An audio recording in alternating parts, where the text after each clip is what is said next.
पहले तू मिलल है कोचिंग में फिर अला तू गे छौरी आगे अला तू गे छौरी आ कौन हटकटर वाला से नैन लड़े लगे छौरी आ कहवन टकटर वाला साथ शॉपिंग तू के लगे छौरी आ कहवन टकटर वाला से तू आँखों लड़े लगे छौरी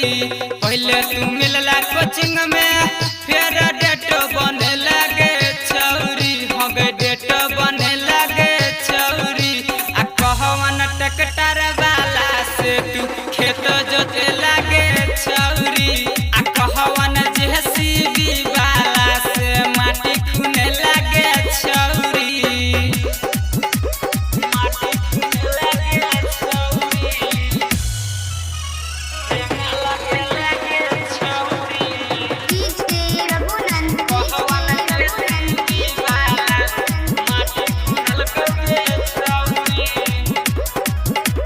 प्यारे विभीषण के सुनना हे गलो भर बने लगे छौरी हाँ गलो भर बने लगे छौरी